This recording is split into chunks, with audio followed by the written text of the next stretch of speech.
আমি আশা করব যে এই হিডেন প্লেসটা অনেকেই জানো না।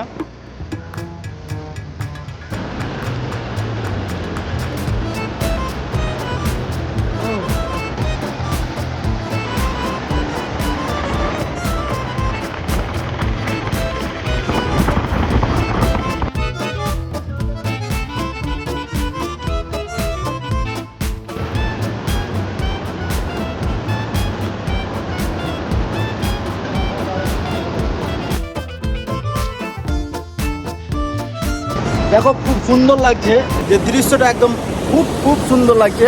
এই হিডেন প্লেসটা যদি তোমরা জানতে চাও কোথায়, তাহলে ওটা তোমাদেরকে সম্পূর্ণ দেখতে হবে। কোথা থেকে কোথায় আসবা সেটাও আমি বলে দেবো তোমাদেরকে। কিন্তু এখানে সত্যি একটা খুব ভালো লাগছে। আর এই যে জল দেখতে পাচ্ছ তোমরা, এর ব্যাকগ্রাউন্ডে প্রকৃতির দৃশ্য আছে, সেগুলো আমি দেখাচ্ছি, দেখো তোমাদেরকে। তো ভিডিওটা দেখতে থাকো। খেজুরের গাছগুলো খুব সুন্দর, এখন দেখতে পাচ্ছ খেজুরগুলো কাঁচা কাঁচা হয়ে আছে। তো এখানে খুব সুন্দর লাগছে বন্ধুরা। চলো কিভাবে তোমরা এখানে আসবে আমি সব কিছু এই ভিডিওতে বলে দিচ্ছি তোমাদেরকে। তো বন্ধুরা, আপনারা এখানে আসতে গেলে যদি আপনারা জঙ্গিপুরের দিক থেকে আসেন, তাহলে প্রথমে আপনাদের পড়বে বাল্লালপুর ব্যারিজ, তারপরে পড়বে এনটিপিসি মোড়। তো আপনারা বাল্লালপুর ব্যারিজ হয়েও এটাতে আসতে পারেন ভিতর।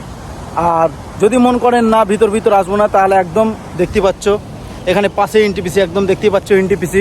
তো এনটিপিসি মোড় হয়ে যে রাস্তাটা চলে আসছে, পুরো এনটিপিসির যে জলটা যায়, ছাইগুলো যেটা দিয়ে যায়, সেই রাস্তাতে এসেই তোমরা এখানটায় দেখতে পাবে এটা। তো আশা করি তোমরা রুটটা বুঝতে পেরেছো। আর যদি বুঝতে না পারো তাহলে ডিসক্রিপশানে যাও, আর কমেন্ট অবশ্যই করো। যখন ডিসক্রিপশানে যাবে কমেন্ট অবশ্যই করবে, আর কমেন্ট প্রিন্টেও আমার এই লোকেশনটা দেওয়া থাকবে। তো তোমরা অবশ্যই এখানে চাইলে আসতে পারো, একটু শান্তি উপভোগ করতে পারো। তো বন্ধুরা, আমরা এখন এখান থেকে বেরিয়ে যাব। ব্লগটা আমরা এখানেই শেষ করবো। যদি ব্লগটা ভালো লাগে তাহলে তোমরা লাইক, কমেন্ট আর সাবস্ক্রাইব অবশ্যই করো। তোমরা শেয়ার করলেই আমাদের ভিডিওতে রিচ আসবে, তোমরা ভালো করেই জানো। তো আমরা এখানেই ব্লগটা শেষ করছি। Tata, bye bye.